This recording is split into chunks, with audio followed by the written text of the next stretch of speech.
क्या आपने कभी सोचा है कि सोना, चांदी, तांबा, लोहा, कोयला, हीरे, तेल, गैस, खनिज, नमक, मिट्टी, रत्न, आखिर ये सब तत्व चीजें धरती के किस हिस्से में होती हैं? ये बनती कैसे हैं? और क्या धरती के अंदर कुछ ऐसा भी है जो इंसानों ने आज तक देखा तक नहीं? क्योंकि धरती का एक ऐसा हिस्सा है जो हमारे पैरों के नीचे तो है, लेकिन आज भी विज्ञान की सबसे बड़ी पहेलियों में से एक है। तो चलिए आज हम उतरते हैं धरती के भीतर और देखते हैं कि धरती की गहराइयों में क्या क्या छुपा है। धरती के 1 से 2 फीट में हम आ गए हैं। यहाँ हमें कुछ चींटियों के मकान, केंचुए और चूहे मिल सकते हैं जो इतनी गहराई में रहते हैं। इसके बाद अब हम आ गए हैं 10 फीट की गहराई पर हमें कुछ बलुई मिट्टी देखने को मिलेगी। इसके साथ ही घर की नींव, पेड़ की जड़ें, पाइपलाइन और सीवर देखने को मिलेगा। हालांकि यह सब जगह एक जैसा नहीं होगा। इसके बाद हम आ गए हैं 50 फीट की गहराई में, जहां पर हमें मीठा पानी मिलता है। ये वही पानी है जो हम पीते हैं। ये पानी बालू मिट्टी में जमा होता है। वैसे कहीं कहीं पर तो 30 से 40 फीट पर ही पानी आ जाता है, जो जगह और चट्टानों पर निर्भर होता है। 50 से 100 फीट की गहराई में आपको पुराने पौधे, जानवरों के जीवाश्म मिल सकते हैं जो लाखों साल से दबे पड़े हैं। दोस्तों, एक बात मैं आपको क्लियर कर देना चाहता हूं।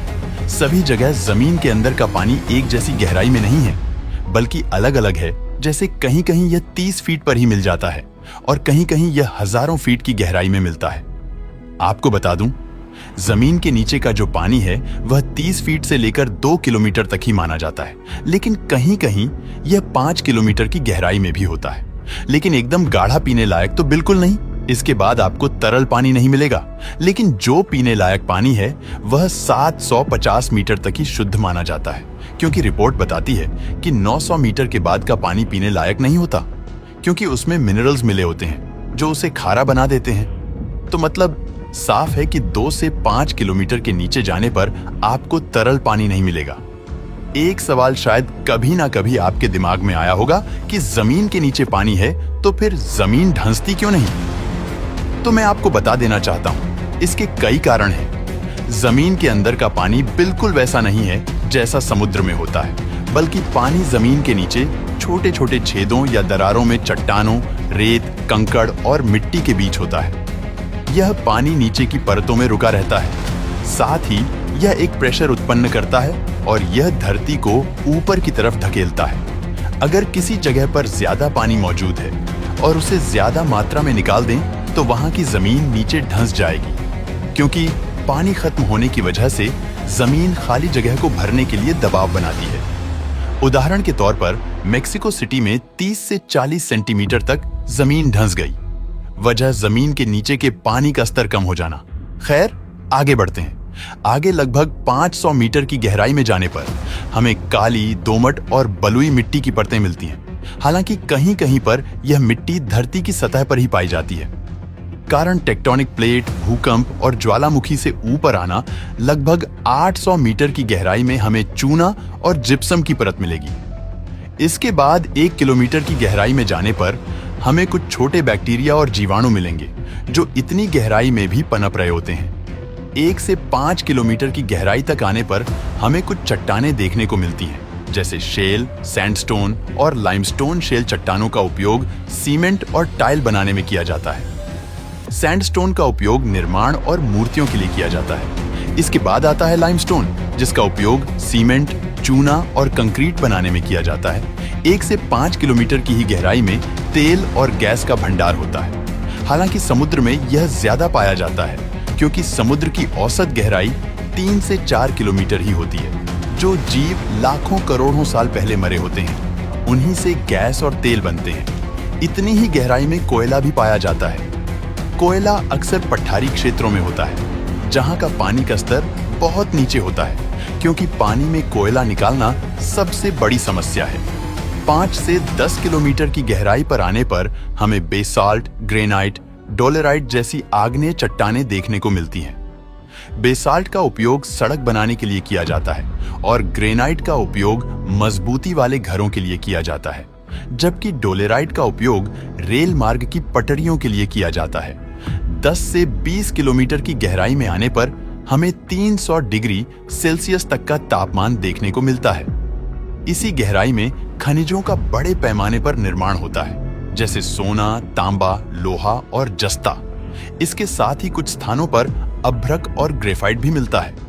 लेकिन जाहिर सी बात है कि इंसान इतनी गहराई तक तो खोद नहीं सकता, तो खनिजों को ऊपर तक लाने में भूकंप, ज्वालामुखी और टेक्टोनिक प्लेट हमारी मदद करती है, और ये हमें 3 से 4 किलोमीटर की गहराई में मिल जाती है, जैसे अमेरिका का नेवादा गोल्ड माइंस, जहां दुनिया का सबसे ज्यादा सोना निकाला जाता है। लगभग 100 टन सोना हर साल। जब हम 20 से 35 किलोमीटर की गहराई में जाते हैं, तो यहाँ पर तापमान लगभग 500 से 700 डिग्री सेल्सियस तक हो जाता है। इतनी गहराई में कायनाइट जैसे पत्थर बनते हैं, जिनका उपयोग गहनों में किया जाता है। 35 से 50 किलोमीटर की गहराई में जाने पर हमें 600 से लेकर 1000 डिग्री सेल्सियस तक का तापमान देखने को मिलता है। इतनी गहराई में लोहे और मैग्नीशियम जैसे तत्वों की भरमार होती है, क्योंकि यहाँ की चट्टानें गाढ़ी होती हैं। यह 50 किलोमीटर का जो क्षेत्र है, वह क्रस्ट और मैंटल परत के बीच की दूरी है, जिसे हम मोहो डिस्क कहते हैं। 70 किलोमीटर की गहराई में जाने पर हमें एक और परत दिखाई देगी, जिसे हम मैंटल कहते हैं, और यहीं से ज्वालामुखियों का क्षेत्र आता है। अब हम 70 किलोमीटर नीचे आ चुके हैं और क्रस्ट की परत खत्म हो चुकी है। अब हम मैंटल वाली परत में सफर करेंगे, जो करीब 2900 किलोमीटर जितनी मोटी है। यह परत धरती की सबसे मोटी परत है। यहाँ का तापमान 1000 डिग्री सेल्सियस होता है। 100 किलोमीटर की गहराई में आने पर हमें प्लेट टेक्टोनिक देखने को मिलेगी, जो अलग अलग दिखाई देंगी। आगे लगभग 450 किलोमीटर की गहराई में जाने पर तापमान लगभग 1600 डिग्री सेल्सियस तक हो जाता है। कुछ वैज्ञानिकों का अनुमान है इस जगह पानी का एक विशाल भंडार मौजूद है। शोध के अनुसार पूरे धरती के समुद्र के पानी से भी ज्यादा पानी यहाँ मौजूद हो सकता है, लेकिन यह पानी तरल नहीं बल्कि खनिजों में बंधा हुआ होता है, जिसे रिंगवुडाइट कहते हैं। 1000 किलोमीटर नीचे आने पर यहाँ न कोई पदार्थ ठोस और न ही तरल अवस्था में होता है, बल्कि जैसे एक ठोस प्लास्टिक होती है वैसा होता है। यह बहुत धीमी गति से बहती है, और यहीं से भूकंप, ज्वालामुखी और टेक्टोनिक प्लेट सरकने जैसी गतिविधि का निर्माण होता है। यहाँ का तापमान 1822 डिग्री सेल्सियस तक होता है। 2000 किलोमीटर नीचे आने पर हमें 3500 डिग्री सेल्सियस तक का तापमान देखने को मिलेगा। यह हिस्सा भी बिल्कुल आधी ठोस प्लास्टिक की तरह होगा, जो धीरे धीरे बहता है। अब हम आ गए हैं 4000 किलोमीटर नीचे, और हम पहुंच गए हैं धरती के आउटर कोर में, जो लगभग 2200 किलोमीटर मोटी है। यह परत आपको पूरी तरह से पिघला हुआ मिलेगा, जैसे लावा पिघलता है। यहाँ का तापमान 4000 से 5000 डिग्री सेल्सियस तक होता है। यह पिघला हुआ लोहा और निकल होता है, जो पानी की तरह बहता है। इसी बहाव के कारण धरती के मैग्नेटिक फील्ड का निर्माण होता है। यह वही मैग्नेटिक फील्ड है जो हमें सूर्य के खतरनाक चार्ज्ड पार्टिकल्स से बचाता है। आसान भाषा में, जब सूर्य धरती को नुकसान पहुंचाने के लिए हानिकारक पार्टिकल धरती की तरफ भेजता है, तो यह मैग्नेटिक फील्ड एक चुंबक की तरह पकड़कर उसे धरती से बाहर धकेल देती है, और हमारी धरती सुरक्षित रहती है। इसके बाद जब हम 2200 किलोमीटर मोटी यह परत पार कर लेंगे, तो हमें धरती की आखिरी परत दिखाई देती है, जिसे इनर कोर कहते हैं। हालांकि यह आउटर कोर की तरह पिघली अवस्था में नहीं होती, बल्कि यह ठोस होती है, क्योंकि धरती के अत्यधिक दबाव के कारण यह ठोस बन जाती है। हालांकि यहाँ का तापमान लगभग 5000 से 6000 डिग्री सेल्सियस जितना होता है, यानी यहाँ का तापमान सूरज की सतह के बराबर होता है। यह परत लगभग 1300 किलोमीटर जितनी मोटी होती है, मतलब क्रस्ट की मोटाई 70 किलोमीटर, मैंटल की मोटाई 2900 किलोमीटर, आउटर कोर की मोटाई 2200 किलोमीटर और इनर कोर की मोटाई 1220 किलोमीटर, टोटल 6300 किलोमीटर हमारी धरती गहरी है। अब इसके आगे जाने पर आपको वही परत उल्टी दिखाई देगी। जो हमने अभी जाना, तो साफ तौर पर कुल धरती का व्यास 12780 किलोमीटर का बनता है। अगर आपको धरती के एक कोने से दूसरे कोने तक निकलना हो, तो आपको 12700 किलोमीटर जितना गहरा खोदना पड़ेगा।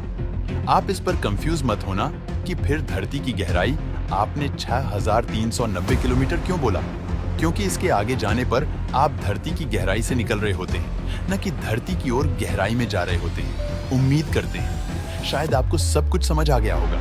और हाँ, यह एक काल्पनिक यात्रा थी। लेकिन जो आपने धरती के बारे में जाना वह वैज्ञानिक खोज थी। वीडियो पसंद आया हो तो लाइक और दोस्तों में शेयर जरूर कीजिए।